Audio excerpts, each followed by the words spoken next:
Le brouillard londonien s'épaississait en cette fin d'octobre, enveloppant les tours de verre et d'acier de la City d'un voile gris qui semblait absorber tous les sons. Dans les hauteurs de l'un de ces monuments modernes, derrière les baies vitrées du 42e étage, Damien Blackwood contemplait la ville qui s'étendait à ses pieds, tel un empereur moderne régnant sur son empire financier. À 34 ans, il avait bâti un empire qui faisait trembler les marchés européens d'un simple battement de cils. Pourtant, en cet instant, cet homme que la presse économique surnommait le roi Midas de Londres se trouvait confronté à un défi qui résistait à tous ses talents de négociateur, ses propres enfants. Un fracas retentit depuis le salon adjacent à son bureau, suivi d'un cri perçant qui lui glaça le sang. Damien ferma les yeux, serrant les poings jusqu'à ce que ses articulations blanchissent. C'était la 5e nounou en 2 mois, la 5e femme qualifiée, recommandée par les meilleures agences de Londres, qui rendait son tablier face à l'ouragan que représentaient Alexandre et Théodore, ses jumeaux de 6 ans. Il se dirigea vers le salon avec cette démarche mesurée qui intimidait les conseils d'administration les plus coriaces. Ce qu'il découvrit le figea sur place. Mademoiselle Henderson, une Écossaise de 60 ans aux références impeccables, était assise par terre, les cheveux défaits, sa robe stricte éclaboussée de ce qui ressemblait à de la peinture rouge. Les jumeaux se tenaient debout de chaque côté d'elle, Alexandre brandissant un pinceau comme une épée, Théodore tenant un pot de peinture vide, tous deux arborant ce sourire angélique qui ne trompait plus personne dans la famille Blackwood. « Monsieur Blackwood », articula mademoiselle Henderson en se relevant péniblement, « je crains que mes méthodes éducatives ne soient inadaptées à la personnalité particulière de vos enfants. » Elle ramassa son sac à main d'une main tremblante. « Je vous présente ma démission effective immédiatement. » Damien observa la scène sans un mot, ce masque d'impassibilité qu'il avait perfectionné au fil des années masquant la tempête qui grondait en lui. Les jumeaux le regardaient avec défi, leurs yeux verts, si semblables aux siens, brillant d'une lueur de triomphe. Ils avaient gagné, encore une fois. Ils avaient réussi à faire fuir une autre de ces femmes qui prétendaient pouvoir les dompter, comme disait Alexandre avec ce vocabulaire précoce qui inquiétait autant qu'il impressionnait. « Alexandre, Théodore, dans vos chambres, immédiatement. » Sa voix, d'un calme glacial, ne souffrait aucune contradiction. Les enfants échangèrent un regard complice mais obéirent, non sans avoir laissé traîner leurs pieds sur le parquet ciré, laissant derrière eux des traces de peinture rouge qui ressemblaient à des empreintes sanglantes. Une fois seul avec mademoiselle Henderson, Damien l'accompagna jusqu'à l'ascenseur privé, lui remettant une enveloppe contenant bien plus que le salaire convenu. C'était devenu une habitude, cette compensation silencieuse pour les traumatismes subis. Quand les portes se refermèrent sur la dernière victime de ses fils, il s'appuya contre le mur froid du couloir, sentant pour la première fois depuis des années le poids de sa solitude et de son impuissance. Le penthouse qui occupait les 2 derniers étages de l'immeuble était un chef-d'œuvre d'architecture contemporaine, tout en lignes épurées et en matériaux nobles. Mais cette perfection esthétique ne parvenait pas à masquer le vide qui régnait dans ces espaces trop vastes, trop silencieux quand les enfants dormaient. Damien avait voulu offrir à ses fils tout ce que l'argent pouvait acheter. Les meilleurs jouets, les plus beaux vêtements, une éducation dans les écoles les plus prestigieuses. Mais il ne parvenait pas à leur donner ce qui leur manquait le plus. Une présence maternelle stable, cette chaleur humaine qu'aucune fortune ne pouvait acquérir. Élise était partie il y a 3 ans, incapable de supporter davantage la pression de vivre avec un homme marié à son travail, un homme qui rentrait à des heures impossibles et qui, même présent physiquement, semblait toujours ailleurs, l'esprit occupé par ses prochaines acquisitions ou ses stratégies boursières. Elle était partie, mais elle avait laissé derrière elle 2 petits garçons qui ne comprenaient pas pourquoi leur maman ne revenait plus, pourquoi elle ne répondait plus au téléphone, pourquoi les cartes postales s'espaçaient de plus en plus depuis l'Australie, où elle avait refait sa vie. Damien poussa la porte de la chambre des jumeaux, une vaste pièce décorée avec un soin maniaque dans les tons de bleu et de blanc. Alexandre était allongé sur son lit, feuilletant un livre sur l'astronomie qui dépassait largement le niveau de lecture d'un enfant de 6 ans. Théodore, lui, était assis à son bureau, construisant quelque chose d'incompréhensible avec ses Legos, sa petite langue pointant de concentration. Ils levèrent vers lui des regards identiques, ses yeux verts hérités de leur mère, mais où brillait déjà cette intelligence aiguë qui était la marque de fabrique des Blackwood. « Papa » dit Alexandre sans lever les yeux de son livre, « Mademoiselle Henderson ne savait pas que Saturne avait des lunes. Comment peut-on être éducatrice sans connaître les bases de l'astronomie ? Et elle ne comprenait rien à l'ingénierie. ajouta Théodore, assemblant 2 pièces de Lego avec une précision chirurgicale. J'essayais de lui expliquer le principe de l'arc-boutant, mais elle croyait que je parlais chinois. Damien s'assit sur le lit d'Alexandre, observant ces 2 petites créatures qui lui ressemblaient tant et qu'il comprenait si peu. Ils étaient brillants, d'une intelligence qui dépassait largement leur âge, mais ils étaient aussi impitoyables dans leur jugement des adultes, rejetant systématiquement toute figure d'autorité qu'ils jugeaient indigne de leur respect. Chaque nounou était testé, jaugé, évalué selon des critères que lui-même ne parvenait pas à cerner, et chacune finissait par craquer sous la pression de ces examens constants. « Nous avons besoin de parler, tous les 3, dit-il finalement, posant une main sur l'épaule de son fils. Vous ne pouvez pas continuer à faire fuir toutes les personnes qui tentent de s'occuper de vous. J'ai des responsabilités, des obligations professionnelles qui m'empêchent d'être présent autant que je le souhaiterais. Nous n'avons besoin de personne, répliqua Alexandre avec cette assurance déconcertante qui le caractérisait. Nous savons nous débrouiller seuls. Nous sommes plus intelligents que toutes ces femmes que tu nous imposes. L'intelligence ne suffit pas, rétorqua Damien, sentant la frustration monter en lui. Vous avez 6 ans. Vous avez besoin de quelqu'un pour veiller sur vous, pour vous aider dans vos devoirs, pour s'assurer que vous mangez correctement et que vous dormez à des heures décentes. Alors trouve-nous quelqu'un qui en vaut la peine, lança Théodore sans lever les yeux de sa construction. Quelqu'un qui ne nous prenne pas pour des bébés attardés. Cette remarque frappa Damien comme un coup de poing. Dans la bouche de ce petit garçon de 6 ans, ces mots révélaient une maturité troublante, une lucidité qui faisait écho à ses propres frustrations d'enfant surdoué dans un monde d'adultes qui ne le comprenaient pas. Il se souvenait de cette sensation d'isolement, de cette impression d'être constamment incompris, jugé trop sérieux, trop mature pour son âge. Ses fils vivaient la même chose, mais en pire, car ils étaient 2 à partager cette solitude. Il les quitta sans ajouter un mot, referma doucement la porte et se dirigea vers son bureau. La nuit était tombée sur Londres, transformant les gratte-ciel en cathédrale de lumière. Il s'installa derrière son ordinateur et ouvrit sa messagerie, cherchant les coordonnées de l'agence Pemberton & Associates, la plus réputée de Londres en matière de personnel domestique qualifié. C'était là qu'il s'adressait habituellement, payant des sommes astronomiques pour obtenir les meilleures références. Mais cette fois, quelque chose en lui refusait de reprendre le même chemin. Une intuition peut-être, ou simplement la lassitude de cette bataille perdue d'avance. Il ferma sa messagerie et ouvrit un navigateur web, tapant dans la barre de recherche « Nounou expérimenté enfant difficile, Londres ». Les résultats qui s'affichèrent étaient moins prestigieux que ceux de l'agence Pemberton, mais quelque chose attira son attention. Une annonce, simple et directe, éducatrice expérimentée, spécialisée dans l'accompagnement d'enfants à haut potentiel intellectuel, méthode pédagogique adaptative, référence sur demande, contact, C. Moreau. Damien fixa l'écran pendant de longues minutes. Le nom était français, ce qui était inhabituel dans son cercle habituel de recrutement. Pas d'agence, pas de présentation ronflante.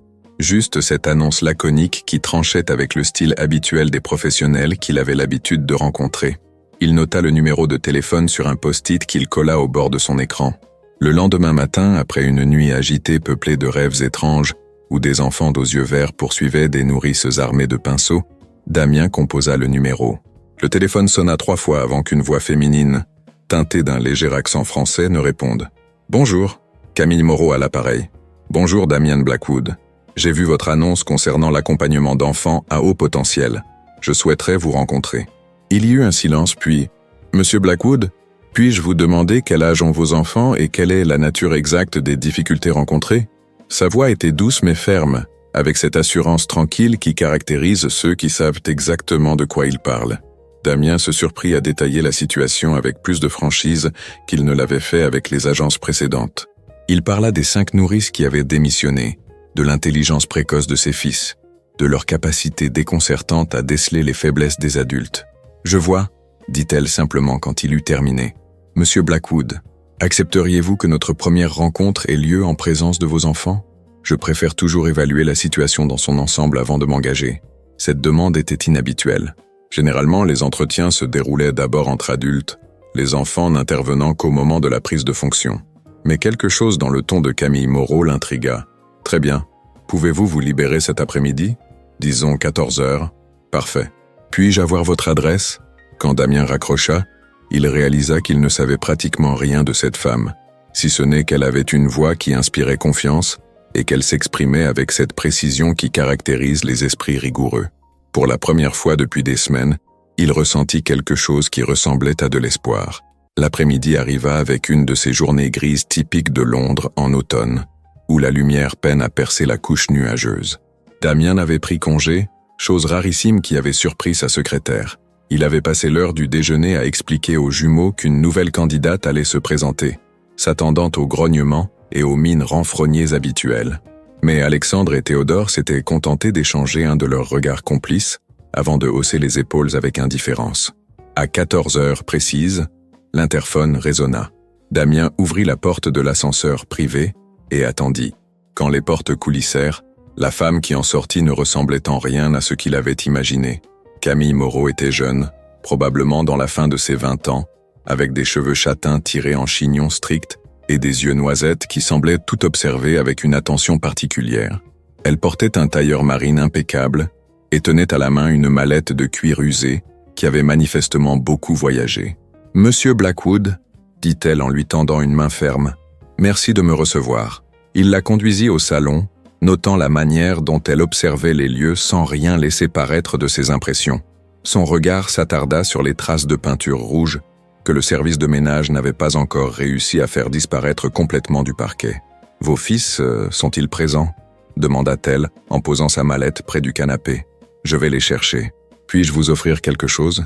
Thé, café? » « Un thé volontiers. » Quand Damien revint avec les jumeaux, Camille était debout devant la baie vitrée, contemplant Londres qui s'étendait à perte de vue. Elle se tourna vers eux avec un sourire qui atteignait ses yeux, et Damien remarqua qu'Alexandre et Théodore s'étaient immobilisés, la jaugeant avec cette intensité particulière qu'ils réservaient aux nouveaux venus. « Bonjour Alexandre, bonjour Théodore », dit-elle simplement sans s'agenouiller pour se mettre à leur hauteur comme le faisaient habituellement les adultes. « Je suis Camille. Votre père m'a dit que vous étiez passionné d'astronomie et d'ingénierie. » Les jumeaux échangèrent un regard surpris. Habituellement, les candidates commençaient par des banalités sur leur âge ou leur scolarité. « Vous vous y connaissez ?» demanda Alexandre avec cette méfiance qui caractérisait ses premiers échanges. « Un peu », répondit Camille avec modestie. « J'ai étudié l'astrophysique avant de me diriger vers l'éducation. Et vous, Théodore, votre père m'a dit que vous vous intéressiez aux structures architecturales ?» Théodore hocha la tête lentement, visiblement impressionné qu'elle connaisse déjà son prénom et ses centres d'intérêt. « J'aimerais beaucoup voir vos constructions, » continua-t-elle, « et peut-être qu'Alexandre pourrait me montrer ses livres d'astronomie. Si cela vous dit, bien sûr. » Damien assista stupéfait à la transformation de ses fils. En quelques minutes, Camille Moreau avait réussi ce que personne n'était parvenu à faire depuis des mois. Elle avait éveillé leur curiosité sans éveiller leur méfiance. Les jumeaux l'emmenèrent dans leur chambre, babillant avec une animation qu'ils ne leur avaient plus vue depuis longtemps. Il les suivit à distance respectueuse, observant la manière dont Camille examinait les constructions de Théodore avec un sérieux qui n'avait rien de fin, posant des questions techniques précises qui témoignaient d'une réelle connaissance du sujet. Avec Alexandre, elle discuta des phases de la Lune et de la composition des anneaux de Saturne, avec une aisance qui laissa le petit garçon bouche bée. Au bout d'une heure, elle revint au salon avec les enfants, qui s'étaient installés par terre pour continuer leur conversation. Damien lui servit son thé et s'assit en face d'elle, intrigué par cette femme qui venait de réaliser l'impossible. « Mademoiselle Moreau, » commença-t-il, « puis-je vous demander pourquoi vous avez choisi de vous orienter vers l'éducation alors que vous aviez manifestement les compétences pour poursuivre en astrophysique ?» Elle but une gorgée de thé avant de répondre, ses yeux se posant alternativement sur lui et sur les enfants qui discutaient à voix basse. « J'ai grandi dans un environnement similaire à celui de vos fils, monsieur Blackwood. Mon père est un homme d'affaires très occupé. J'étais une enfant précoce, et je me souviens de cette sensation d'isolement, de cette impression que les adultes ne nous prennent jamais tout à fait au sérieux. J'ai eu la chance de rencontrer des éducateurs qui ont su voir au-delà de mes particularités, qui ont compris que l'intelligence précoce peut être autant un fardeau qu'un don. » Ces mots résonnèrent en Damien comme un écho de ses propres souvenirs. Il revit soudain son enfance, ses longues heures passées seul dans la bibliothèque familiale pendant que ses parents recevaient, cette impression constante d'être un étranger dans un monde d'adultes qui le trouvaient impressionnant mais inquiétant. « Vos fils ne sont pas difficiles, monsieur Blackwood, » continua Camille. « Ils sont exigeants. Il y a une nuance importante. Ils testent les adultes parce qu'ils ont besoin de savoir qu'on peut les comprendre, qu'on peut les suivre dans leurs réflexions. Ils ne cherchent pas à faire fuir leur nourrice par méchanceté, mais parce qu'ils ont besoin d'être sûrs qu'on les respecte suffisamment pour ne pas les sous-estimer. Alexandre avait levé la tête et écoutait maintenant ouvertement, ses yeux verts brillants d'une émotion que Damien n'arrivait pas à identifier. Théodore s'était rapproché imperceptiblement, comme attiré malgré lui par ces mots qui semblaient exprimer quelque chose qu'il n'avait jamais su formuler. « Et vous pensez pouvoir les comprendre ?» demanda Damien, sentant malgré lui naître un espoir qu'il n'osait nommer. « Je pense pouvoir essayer », répondit Camille simplement, « mais cela implique que vous acceptiez une approche différente de ce que vous avez connu jusqu'à présent. Vos fils ont besoin d'être stimulés intellectuellement autant que d'être encadrés. Ils ont besoin qu'on leur fasse confiance pour certaines choses, qu'on les responsabilise d'une manière adaptée à leur maturité intellectuelle. » Damien observa ses enfants, qui buvaient littéralement les paroles de cette jeune femme. Pour la première fois depuis des mois, il les voyait détendus en présence d'un adulte étranger, comme si quelque chose en eux reconnaissait enfin une âme sœur. « Quand pourriez-vous commencer ?» demanda-t-il, prenant une décision qui lui semblait à la fois évidente et terrifiante. Le lundi suivant marqua l'arrivée officielle de Camille Moreau dans l'existence minutieusement ordonnée de la famille Blackwood. Elle se présenta à 8 heures précises, vêtue d'un ensemble simple mais élégant, portant la même mallette de cuir usé qui semblait contenir tous les secrets de son métier. Damien, qui s'apprêtait à partir pour une série de réunions cruciales, lui fit visiter l'appartement avec cette efficacité froide qu'il réservait habituellement aux briefings professionnels. « Les enfants prennent leur petit déjeuner à 8h30, expliqua-t-il en traversant la cuisine ultramoderne. Mrs. Patterson, la gouvernante, s'occupe des repas et de l'entretien. Elle arrive à 9h et repart à 17h. Vous aurez donc la responsabilité du dîner des enfants. » Camille acquiesçait silencieusement, observant chaque détail de cet environnement qui respirait l'opulence, mais où elle percevait déjà les signes d'une vie familiale désorganisée. Les traces de l'incident de peinture étaient encore visibles sur le parquet, malgré les efforts répétés du personnel de ménage. Dans la cuisine, la vaisselle du petit déjeuner traînait encore sur le comptoir, témoignant de l'empressement habituel de Damien à quitter l'appartement. « Les garçons suivent un programme d'enseignement à domicile », continua-t-il en lui remettant un classeur épais. « Leurs professeurs particuliers viennent selon cet emploi du temps. Mathématiques le mardi et jeudi avec M. Henderson, sciences le mercredi avec Mademoiselle Reid, littérature et histoire le vendredi avec Madame Ashworth. » Il s'arrêta devant la porte de la chambre des jumeaux, où l'on entendait des chuchotements animés. Ils se lèvent habituellement vers 7h30. Ils sont autonomes pour la toilette et l'habillage, mais il faut surveiller qu'ils ne passent pas la journée en pyjama. Ils ont tendance à oublier les conventions sociales quand quelque chose les passionne. Pour la première fois depuis le début de cette visite guidée, Camille sourit. « Monsieur Blackwood, puis-je vous suggérer de partir pour votre journée de travail ? Les enfants et moi avons besoin de faire connaissance sans supervision adulte. C'est généralement plus authentique. » Damien hésita, peu habitué à déléguer complètement la responsabilité de ses fils. Mais quelque chose dans l'assurance tranquille de Camille le rassura. Il attrapa sa mallette et son manteau, s'arrêtant sur le seuil. « Mon numéro direct est programmé dans le téléphone fixe de la cuisine. En cas de... » Il chercha ses mots, réalisant soudain qu'il ne savait pas exactement de quoi il avait peur. « En cas de besoin. »« Tout ira bien, monsieur Blackwood, » dit Camille avec cette même voix douce mais ferme qu'il avait remarquée lors de leur premier contact téléphonique. « Faites confiance. » Quand la porte se referma sur lui, Camille resta immobile quelques instants dans l'entrée, s'imprégnant de l'atmosphère de ce lieu qui allait devenir son territoire pour les semaines à venir.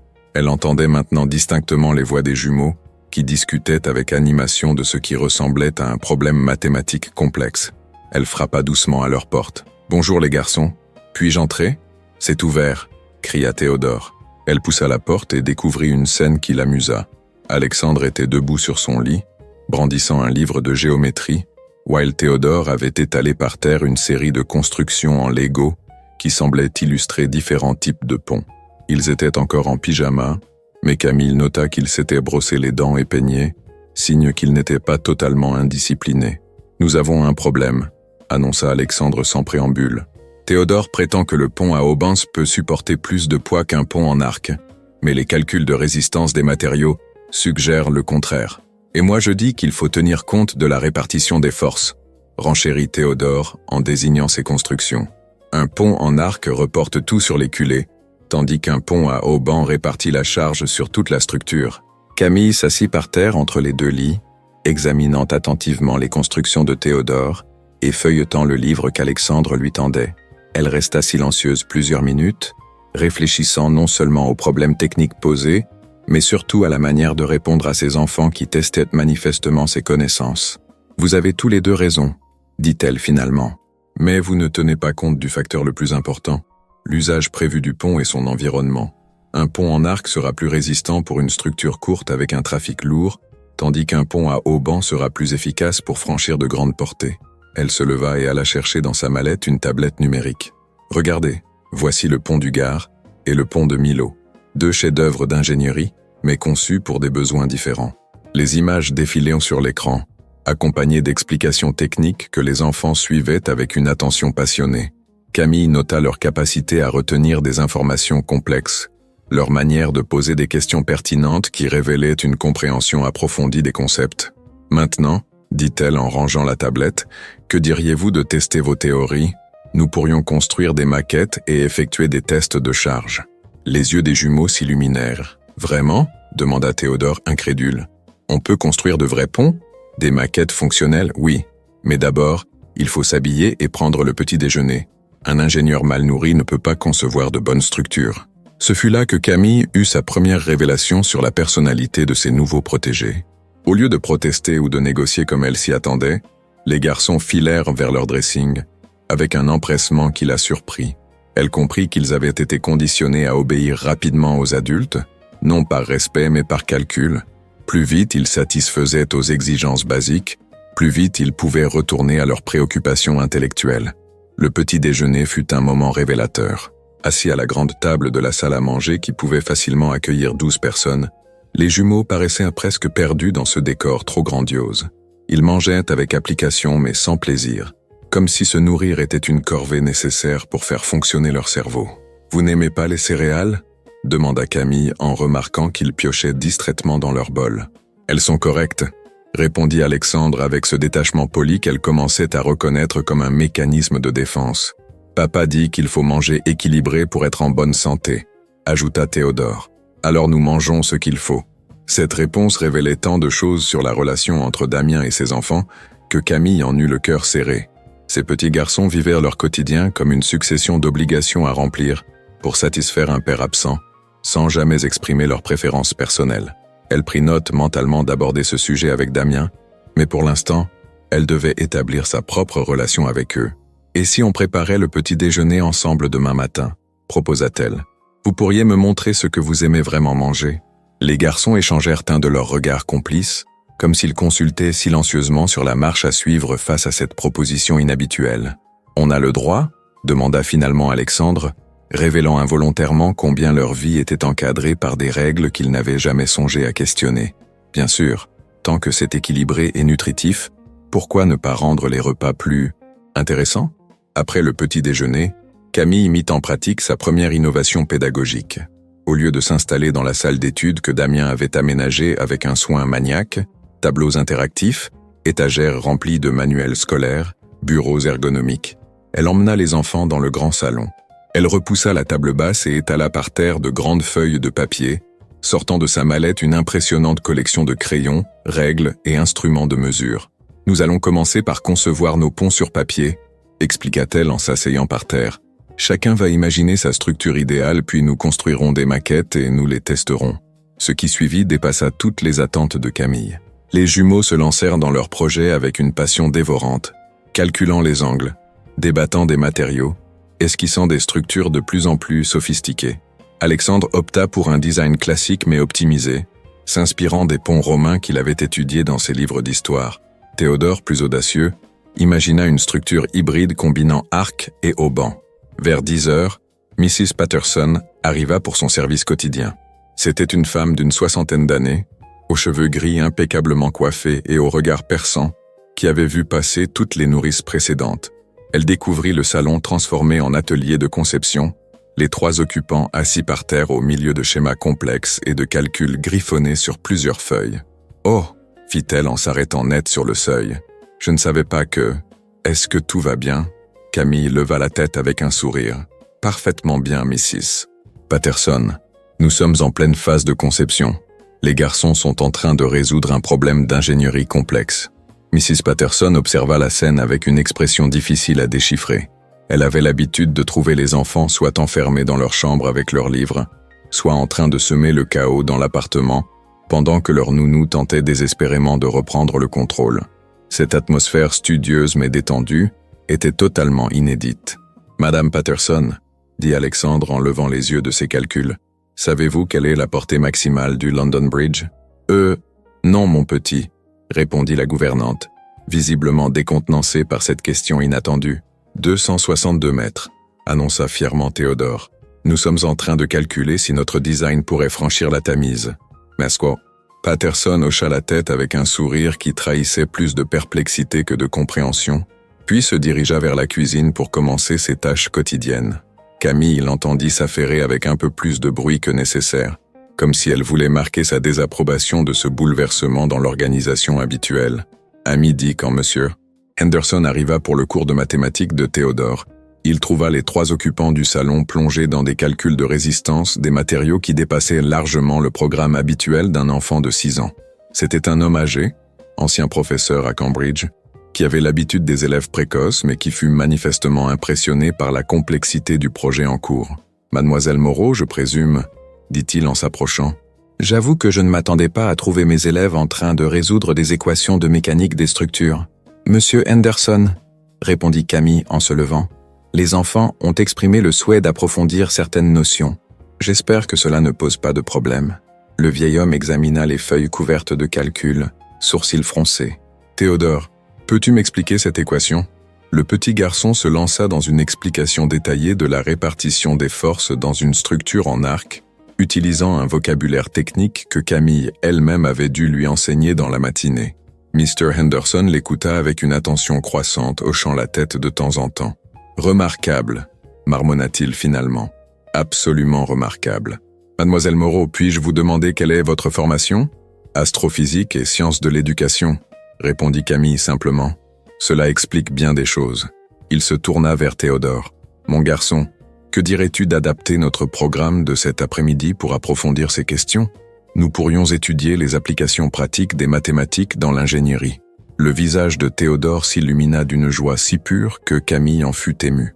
Pour la première fois depuis qu'elle connaissait cet enfant, elle le voyait exprimer un enthousiasme spontané, sans cette retenue permanente qui caractérisait habituellement son comportement. Pendant que M. Henderson s'installait avec Théodore pour leur cours adapté, Camille emmena Alexandre dans sa chambre pour continuer le travail sur son propre projet. Le petit garçon avait opté pour une approche plus théorique, s'intéressant davantage aux principes physiques qu'aux aspects techniques de la construction. « Camille », dit-il soudain, levant les yeux de ses calculs. C'était la première fois qu'il l'appelait par son prénom, abandonnant le mademoiselle formel qu'il utilisait habituellement avec les adultes. Pourquoi les autres nourrices ne nous proposaient jamais ce genre de projet ? La question était posée avec cette gravité particulière aux enfants précoces, qui abordent parfois les sujets les plus profonds avec une simplicité déconcertante. Camille posa son crayon et regarda attentivement ce petit garçon de 6 ans qui la fixait de ses grands yeux verts. « Que penses-tu qu'il se passait avec les autres nourrices ?» demanda-t-elle, préférant le laisser formuler sa propre analyse. Alexandre réfléchit longuement avant de répondre. Elle pensait qu'on était trop petit pour comprendre les choses compliquées. Elle voulait qu'on joue avec des jouets pour bébés et qu'on regarde des dessins animés stupides. Quand on leur posait des vraies questions, elle nous disait qu'on apprendrait ça plus tard. « Et comment vous vous sentiez quand elle vous disait ça ?»« Énervé », répondit-il sans hésiter, et seul, comme si personne ne comprenait qu'on avait besoin d'apprendre des choses intéressantes. Cette conversation révélait le cœur du problème que Damien n'avait jamais réussi à identifier. Ses fils ne rejetaient pas l'autorité par principe, ils rejetaient l'incompréhension. Ils avaient besoin d'adultes qui reconnaissent leur intelligence sans la craindre, qui les stimulent sans les brimer. « Alexandre » dit Camille doucement. « Est-ce que tu te sens seul souvent ?» Le petit garçon baissa les yeux sur ses dessins, et elle vit ses épaules se contracter légèrement. « Parfois, papa travaille tout le temps. Théodore et moi, on n'a que nous. Mais Théodore, c'est différent. Il aime construire des choses. Moi, j'aime comprendre pourquoi les choses fonctionnent.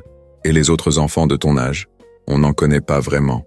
Papa dit qu'on ira dans une école spéciale plus tard, mais pour l'instant, on reste à la maison. Les enfants qu'on croise parfois au parc ou chez le médecin, Ils s'intéressent pas aux mêmes choses que nous. Camille sentit son cœur se serrer. Ses enfants vivaient dans un isolement doré, entourés de tout le confort matériel possible mais privés de l'essentiel. Des relations humaines authentiques avec des personnes capables de les comprendre et de les accepter tels qu'ils étaient. L'après-midi se déroula dans une atmosphère studieuse mais détendue. Mr. Henderson, manifestement enchanté de pouvoir enfin adapter son enseignement au niveau réel de son élève, prolongea son cours d'1 heure. Quand il repartit, il prit Camille à part. « Mademoiselle Moreau, en 30 ans d'enseignement, j'ai rarement vu un enfant s'épanouir si rapidement. Théodore était un élève brillant mais fermé. Aujourd'hui, pour la première fois, je l'ai vu sourire pendant un cours de mathématiques. Il suffit parfois de leur montrer que leurs passions sont légitimes, répondit Camille. C'est exactement cela. Ces enfants ont été traités comme des curiosités pendant trop longtemps. Ils avaient besoin de quelqu'un qui les considère comme des personnes à part entière. Quand Damien rentra vers 18 heures, il s'attendait à trouver l'appartement dans le silence habituel, les enfants dans leur chambre avec leurs livres, la nouvelle nounou probablement épuisée par sa première journée. Au lieu de cela, il découvrit le salon transformé en exposition. Des maquettes de ponts étaient alignées sur la table à manger, accompagnées de panneaux explicatifs rédigés dans l'écriture appliquée des jumeaux. « Papa !» crièrent Alexandre et Théodore en se précipitant vers lui, une animation qu'ils ne leur avaient plus vue depuis des mois, illuminant leur visage. « Regardez ce qu'on a fait !» Alexandre l'entraîna vers la table. « On a conçu des ponts et calculé leur résistance. Et demain, on va les tester avec des poids », ajouta Théodore, brandissant sa maquette avec fierté. Damien examina les réalisations de ses fils, impressionné malgré lui par la sophistication des structures et la précision des calculs annotés sur les panneaux. Il chercha Camille du regard et la trouva près de la fenêtre, rangeant calmement ses affaires dans sa mallette. « Mademoiselle Moreau, » dit-il en s'approchant, « puis-je vous demander comment s'est déroulée cette première journée ? » « Très bien, monsieur Blackwood. Vos fils sont des enfants exceptionnels. Ils ont soif d'apprendre et une capacité de concentration remarquable quand on leur propose des défis à leur mesure. » Il observa ses enfants, qui continuaient d'expliquer leurs projets avec passion, et réalisa qu'il ne les avait jamais vus aussi heureux. Le mot lui vint spontanément à l'esprit et le frappa par sa simplicité. Ses fils étaient heureux. « Qu'avez-vous fait de différent ?» demanda-t-il, sincèrement curieux. « Je les ai écoutés, » répondit Camille simplement, « et je leur ai fait confiance. » Les semaines qui suivirent marquèrent une transformation subtile mais profonde dans l'atmosphère du penthouse Blackwood. Chaque matin, Camille arrivait avec cette ponctualité qui caractérisait sa personnalité méthodique, mais elle apportait désormais une énergie nouvelle qui semblait contaminer positivement tous les habitants de l'appartement. Mrs. Patterson elle-même, initialement méfiante face au changement, commençait à sourire en entendant les rires qui s'échappaient du salon transformé en laboratoire d'expérimentation. Damien observait cette évolution avec un mélange de soulagement et d'inquiétude qu'il ne parvenait pas à analyser. Ses fils étaient méconnaissables. Alexandre avait abandonné cette gravité excessive qui l'inquiétait, tandis que Théodore osait enfin exprimer ses opinions sans cette retenue permanente qui bridait sa spontanéité.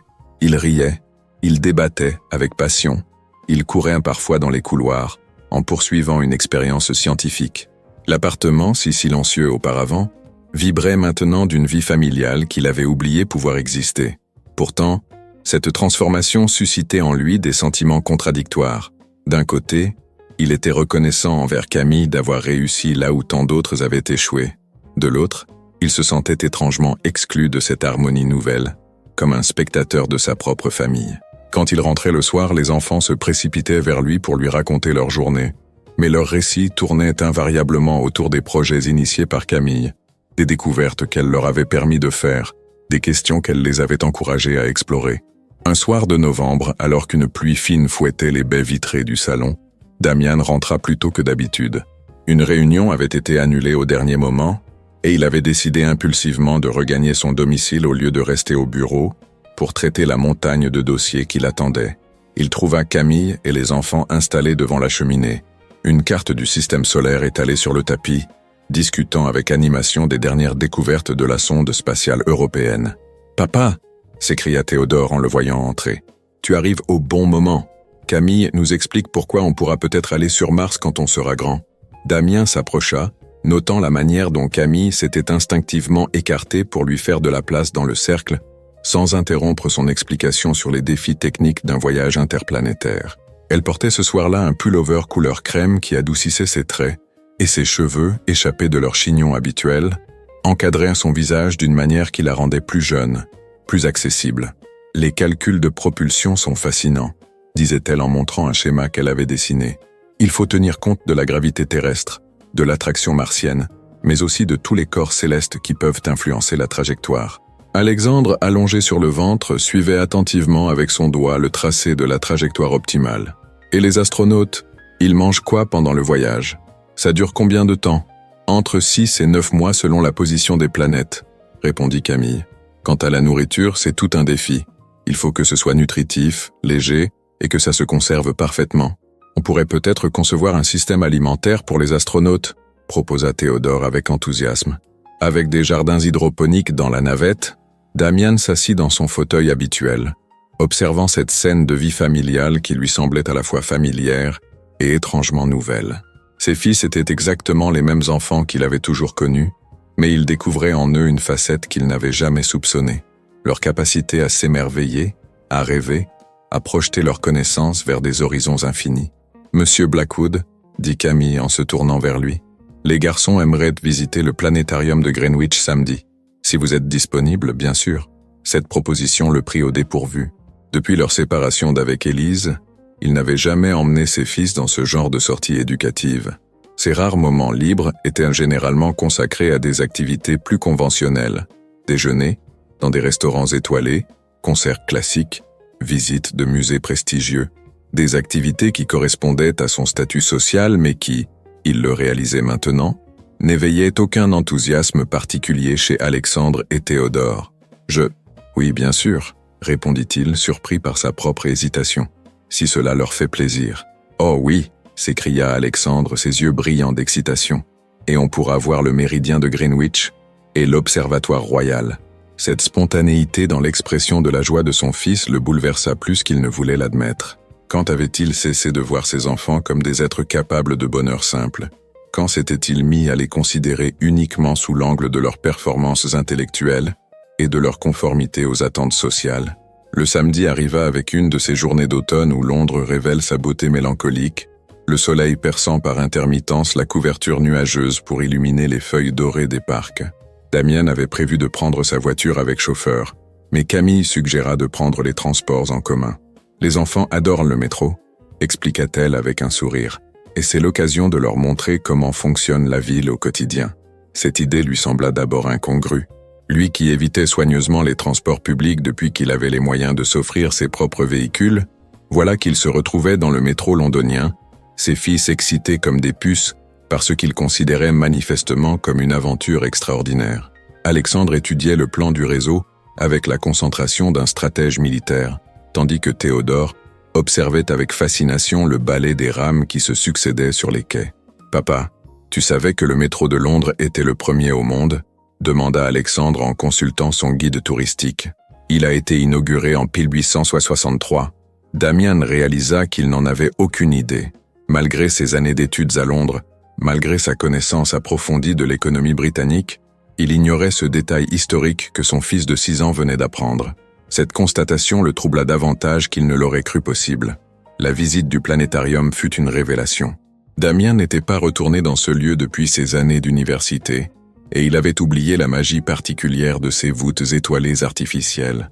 Mais plus que le spectacle lui-même, ce qui le frappa fut l'attitude de ses enfants. Ils posaient des questions précises, établissaient des liens avec leur lecture personnelle, proposaient des théories qu'ils soumettaient à l'approbation de Camille. Cette dernière gérait leurs questions avec une aisance remarquable, tantôt confirmant leurs hypothèses, tantôt les orientant vers des réflexions plus approfondies. Damian l'observait discrètement, admirant sa capacité à stimuler leur curiosité sans jamais les décourager, même quand leur raisonnement prenait des directions fantaisistes. « Camille ?» demanda Théodore pendant la pause déjeuner. « Est-ce que tu crois qu'on pourra vraiment vivre sur d'autres planètes un jour ? Que penses-tu qu'il faudrait pour que ce soit possible ?» répondit-elle, retournant la question avec cette habileté pédagogique que Damian commençait à reconnaître. « Il faudrait résoudre le problème de l'atmosphère, de la gravité différente, de la distance avec la Terre, énuméra le petit garçon en comptant sur ses doigts. Et la question psychologique, ajouta Alexandre avec une gravité surprenante. Est-ce que les humains peuvent supporter d'être séparés de la Terre pour toujours ? Cette question, d'une profondeur inattendue dans la bouche d'un enfant de 6 ans, laissa Camille silencieuse pendant quelques secondes. Damien vit une émotion passer dans ses yeux, comme si les mots d'Alexandre avaient touché quelque chose de personnel en elle. « C'est une excellente question, Alexandre, » dit-elle finalement. « Et je pense que la réponse dépend de ce qu'on laisse derrière soi et de ce qu'on espère trouver ailleurs. » Le trajet de retour se déroula dans une atmosphère détendue que Damien n'avait pas connue depuis des années. Les enfants, fatigués par leur journée mais enchantés de leur découverte, somnolaient contre lui dans le métro. Ils sentaient leur petit corps chaud contre le sien, respiraient l'odeur de leurs cheveux et éprouvaient une tendresse qu'il avait presque oubliée. Camille était assise en face de lui, regardant par la vitre du wagon le paysage urbain qui défilait. Dans la lumière dorée de cette fin d'après-midi, elle paraissait songeuse, presque mélancolique. Pour la première fois depuis qu'il la connaissait, Damien la voyait baisser sa garde, abandonner cette assurance professionnelle qui la caractérisait habituellement. « Mademoiselle Moreau ?» dit-il doucement pour ne pas réveiller les enfants. « Puis-je vous demander ce qui vous a amené à Londres ?» Elle se tourna vers lui, surprise par la question personnelle. Pendant un instant, il crut qu'elle allait éluder, maintenir cette distance professionnelle qu'elle avait toujours gardée entre eux. Puis elle soupira légèrement. « J'ai grandi en France, dans une famille qui valorisait énormément la réussite intellectuelle, » dit-elle après un silence. « Mon père dirigeait une entreprise d'ingénierie. Ma mère était professeure de mathématiques. J'étais leur petite prodige, celle qui devait reprendre l'empire familial après de brillantes études. » Elle marqua une pause, ses yeux se perdant à nouveau dans le paysage qui défilait derrière la vitre. « J'ai fait Polytechnique puis un doctorat en astrophysique. Tout se déroulait selon le plan prévu, jusqu'au jour où j'ai réalisé que je vivais la vie que mes parents avaient conçue pour moi, pas celle que je voulais vraiment. »« Et qu'est-ce que vous vouliez vraiment ?» demanda Damien, sincèrement intrigué par cette confession inattendue. « Aider des enfants comme moi à grandir sans perdre leur âme, » répondit-elle, avec une simplicité qui le frappa. « J'ai eu la chance de rencontrer des éducateurs exceptionnels qui m'ont sauvé de devenir une brillante machine intellectuelle, dépourvue d'humanité. Je voulais faire la même chose pour d'autres. » Cette révélation éclaira d'un jour nouveau l'attitude de Camille envers Alexandre et Théodore. Elle ne cherchait pas seulement à les éduquer ou à les stimuler intellectuellement. Elle tentait de préserver en eux cette capacité d'émerveillement qui risquait de s'émousser sous la pression des attentes adultes. « Et vos parents ? Comment ont-ils accueilli votre réorientation ?» Le sourire de Camille se teinta d'amertume. « Disons que notre relation s'en est trouvée considérablement refroidie. Mon père ne comprend toujours pas comment j'ai pu gâcher mon potentiel pour devenir ce qu'il appelle une simple gouvernante. Il a tort, » dit Damien avec une conviction qui le surprit lui-même. « Ce que vous faites pour mes fils est inestimable. » Camille le regarda avec attention, comme si elle cherchait à déchiffrer quelque chose dans son expression. « Monsieur Blackwood, puis-je me permettre une observation ?» Il hocha la tête, intrigué par le changement de ton dans sa voix. « Vos enfants vous admirent énormément, mais ils ont peur de vous décevoir. Ils s'efforcent d'être à la hauteur d'un standard qu'ils pensent être le vôtre, sans jamais être certains de l'atteindre. » Ces mots le frappèrent comme une gifle. « Que voulez-vous dire ? Ils parlent constamment de ce que vous pourriez penser de leurs projets, de leurs découvertes. Papa sera content si je comprends ça. Papa dit qu'il faut être intelligent. Papa travaille tout le temps pour nous offrir une belle vie. Ils ont construit l'image d'un père parfait qu'il faut mériter, et ils s'épuisent à essayer d'être dignes de cet amour. » Damien sentit quelque chose se briser en lui. Il revit soudain tous ces moments où il avait cru bien faire. Les compliments mesurés sur leur performance scolaire, les cadeaux coûteux censés compenser ses absences, les projets d'avenir grandioses qu'il échafaudait pour eux. Il avait voulu leur donner le meilleur, mais il leur avait transmis l'angoisse de la performance, la peur de ne pas être à la hauteur. « Je ne voulais pas », commença-t-il, puis s'arrêta, réalisant que ses intentions importaient moins que les résultats. « Je sais », dit Camille avec douceur, « c'est exactement ce que vivait mon père avec moi. Il pensait me pousser vers l'excellence, mais il me poussait surtout vers l'épuisement émotionnel. » Le métro entrait en gare, et les enfants commençaient à s'agiter, émergeant de leur somnolence. Damien aida Alexandre à remettre sa veste pendant que Théodore récupérait son sac à dos, mais les mots de Camille continuaient de résonner dans son esprit. De retour au penthouse, les enfants filèrent dans leur chambre pour dessiner les constellations qu'ils avaient observées, laissant les deux adultes seuls dans le salon. Camille rassemblait ses affaires pour partir quand Damien la retint d'un geste. « Mademoiselle Moreau, Camille », se corrigea-t-il, utilisant son prénom pour la première fois. « Comment puis-je » Comment puis-je réparer ce que j'ai fait sans m'en rendre compte? Elle posa sa mallette et le regarda avec attention. Dans la lumière tamisée du salon, ses yeux noisettes paraissaient plus sombres, plus profonds. Ce n'est pas irréparable, monsieur Blackwood, mais cela demande du temps et de la patience. Il faut que vos fils comprennent que vous les aimez pour ce qu'ils sont, pas pour ce qu'ils accomplissent. Je ne sais pas comment m'y prendre, avoua-t-il avec une honnêteté qui le surprit. Mon propre père était distant. Je n'ai pas de modèle. Alors apprenez avec eux, suggéra Camille. Montrez-leur que vous aussi, vous avez le droit de ne pas tout savoir, de faire des erreurs, d'apprendre. Ils ont besoin de voir que la perfection n'est pas un prérequis à l'amour. Cette conversation marqua un tournant dans la relation entre Damien et ses enfants, même si les changements furent d'abord imperceptibles. Il commença par de petites choses. Rentrer plus tôt certains soirs, poser des questions sur leurs projets non pas pour évaluer leur progrès, mais par curiosité genuine. Avouer parfois son ignorance sur des sujets qu'il maîtrisait mieux que lui. Un soir, alors qu'Alexandre lui expliquait avec passion les dernières découvertes sur les exoplanètes, Damien l'interrompit doucement. « Alexandre, est-ce que tu me racontes tout ça parce que tu penses que je veux que tu saches ces choses, ou parce que ça te passionne vraiment ?» Le petit garçon s'arrêta net, décontenancé par la question. « Les deux, je crois. Pourquoi ? Parce que j'aimerais que tu me parles surtout de ce qui te passionne. Même si c'est quelque chose que je ne connais pas, même si c'est quelque chose qui te semble idiot. » Alexandre le regarda avec cette intensité particulière aux enfants qui tentent de décrypter les intentions des adultes. « Tu ne seras pas déçu si je ne suis pas toujours le premier en tout ?» Cette question, d'une candeur déchirante, révéla à Damien l'ampleur des dégâts qu'il avait causés sans s'en apercevoir. Il s'agenouilla pour se mettre à la hauteur de son fils, posant ses mains sur ses épaules. « Alexandre, je serais déçu si tu n'étais pas heureux. Tout le reste, les notes, les performances, les classements, c'est secondaire. Tu comprends ?» Les yeux du petit garçon s'emplirent de larmes qu'il tenta de refouler avec cette dignité touchante qui caractérisait sa personnalité. « Alors pourquoi tu travailles tout le temps ? On a l'impression que ton travail est plus important que nous. » Cette accusation, énoncée sans colère mais avec une tristesse immense, acheva de briser les dernières résistances de Damien. Il prit son fils dans ses bras, sentant le petit corps se raidir puis se détendre contre lui. « Parce que je croyais que vous offrir une vie confortable était la meilleure façon de vous montrer mon amour, » murmura-t-il contre ses cheveux. « Mais je me trompais. Ce dont vous avez besoin, c'est de moi. Pas de mon argent, pas de mes succès professionnels. Juste de moi. » Cette réconciliation avec Alexandre marqua le début d'une transformation plus profonde dans la dynamique familiale. Théodore, témoin de cette scène d'émotion, abandonna lui aussi progressivement cette retenue qui l'empêchait d'exprimer ses sentiments. Les trois hommes de la famille Blackwood apprenaient lentement à se découvrir, à s'apprivoiser, guidés par la présence bienveillante de Camille qui facilitait ses retrouvailles sans jamais s'imposer. Mais cette évolution positive ne tarda pas à soulever des questions que Damien n'avait pas anticipées. Plus il passait de temps avec ses enfants, plus il découvrait l'étendue du travail accompli par Camille. Elle n'était pas seulement leur éducatrice, elle était devenue leur confidente, leur guide, la figure maternelle qui leur avait tant manqué. Et lui, malgré ses efforts pour se rapprocher de ses fils, se sentait encore maladroit, incertain, apprenti dans son propre rôle de père.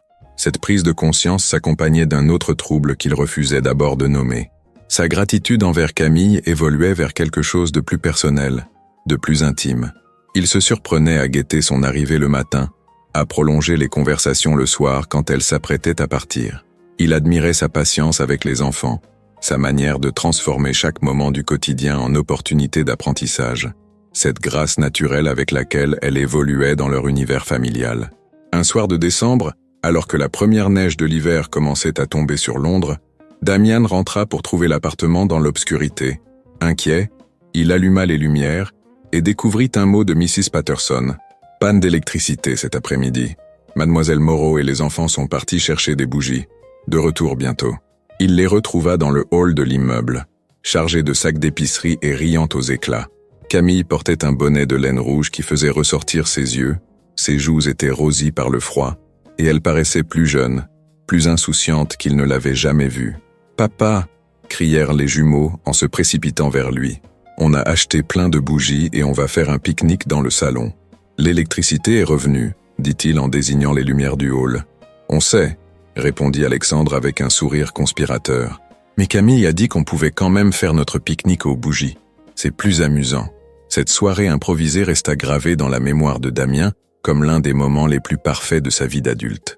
Installés sur des coussins au sol, éclairés par des dizaines de bougies qui transformaient le salon en cathédrale intime, ils avaient dîné de sandwichs et de fruits en parlant de tout et de rien. Les enfants avaient raconté des histoires, Camille avait chanté une chanson française que sa grand-mère lui avait apprise, et Damien avait partagé pour la première fois des souvenirs de sa propre enfance. C'était cela, la vie de famille. Pas les dîners guindés dans la salle à manger, pas les sorties culturelles programmées, pas les cadeaux coûteux, juste cette simplicité, cette complicité, cette chaleur humaine qui transformait une panne d'électricité en fête.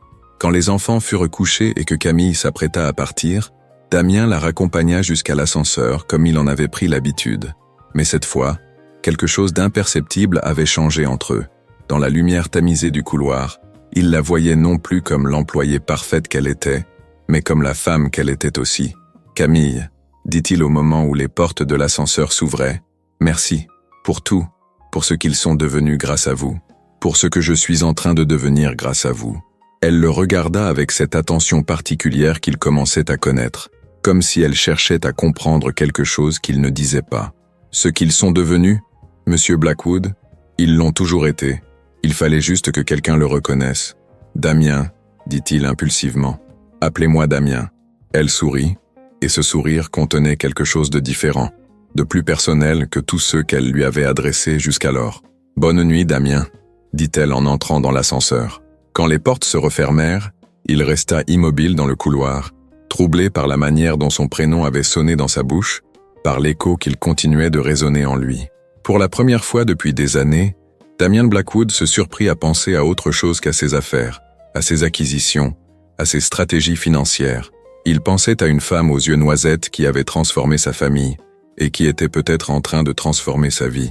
L'hiver londonien s'installait avec sa brutalité habituelle, transformant la ville en un tableau de gris et de blanc où seules les lumières des vitrines apportaient une touche de couleur. Dans le penthouse des Blackwood, cependant, régnait une chaleur qui n'avait rien à voir avec le chauffage central. La famille avait trouvé son équilibre, et cet équilibre tournait autour de la présence discrète mais essentielle de Camille. Damien avait pris l'habitude de rentrer plus tôt, non plus par obligation mais par désir sincère de participer à la vie quotidienne de ses fils. Il découvrait leurs rituels, leurs petites manies, leurs moments de complicité fraternelle. Alexandre avait développé une passion pour la cuisine moléculaire, après qu'un documentaire scientifique eût éveillé sa curiosité, tandis que Théodore s'était lancé dans la construction d'une maquette de Londres entièrement réalisée en Lego. Ces projets, qui auraient autrefois inquiété Damien par leur côté chronophage et peu académique, l'enchantaient désormais. Il voyait ses enfants s'épanouir dans la créativité, développer leur persévérance, apprendre à gérer la frustration quand leurs expériences échouaient. Camille orchestrait tout cela avec une maestria qui forçait son admiration, transformant chaque passion enfantine en opportunité d'apprentissage global. Mais plus les semaines passaient, plus Damien sentait grandir en lui un trouble qu'il n'osait nommer. Ses sentiments pour Camille évoluaient au-delà de la reconnaissance professionnelle, au-delà même de l'amitié naissante qu'il avait cru identifier. Il se surprenait à observer la manière dont elle nouait ses cheveux le matin, dont elle fronçait légèrement les sourcils quand elle réfléchissait, dont elle riait aux plaisanteries des enfants, avec cette spontanéité qui illuminait son visage. Cette prise de conscience le troublait profondément.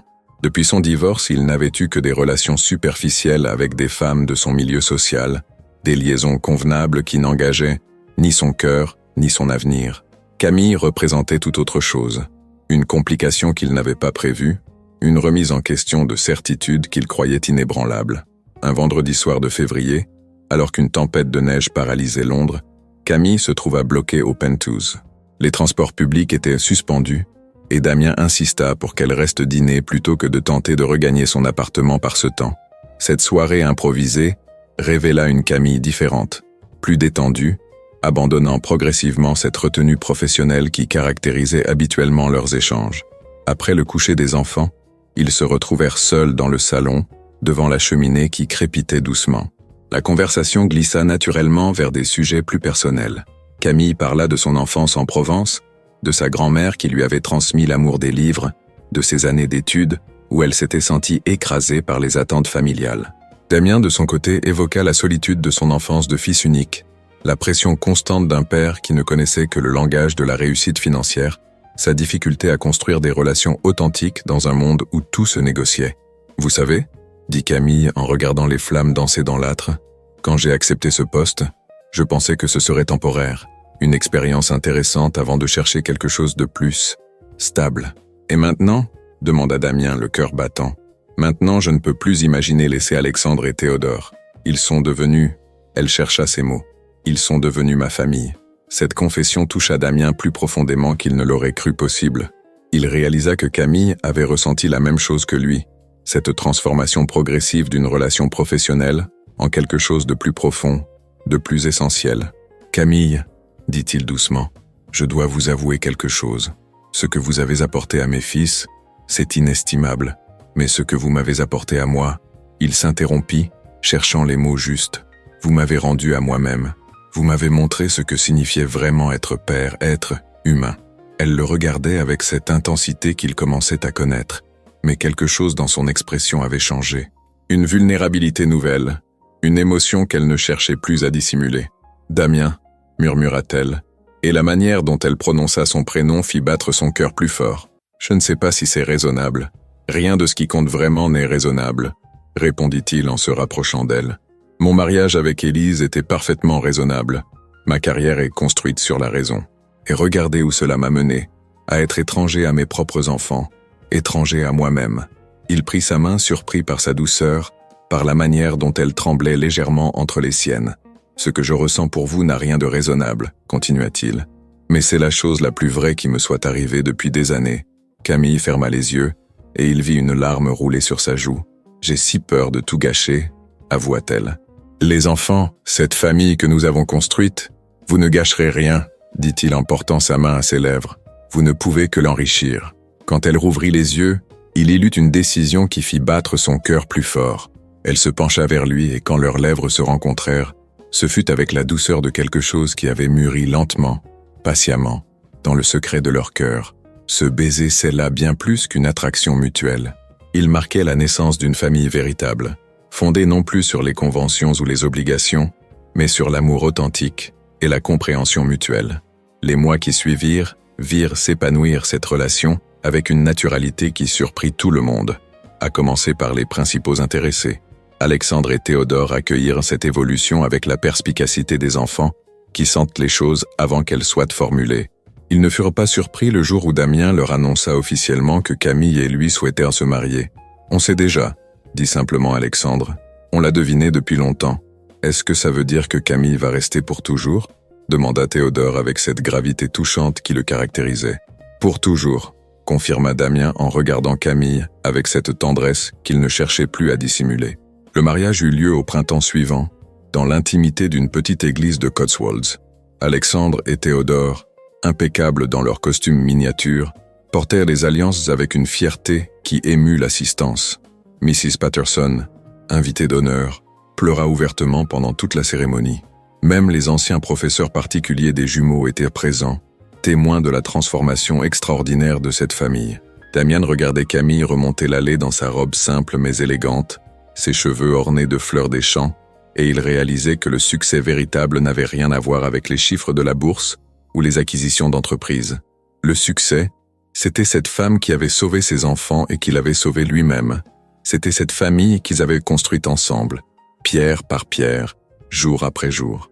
2 ans plus tard, quand naquit Charlotte, leur première fille commune, Alexandre et Théodore, désormais âgés de 8 ans, l'accueillirent avec cette maturité affectueuse qui caractérisait leur personnalité.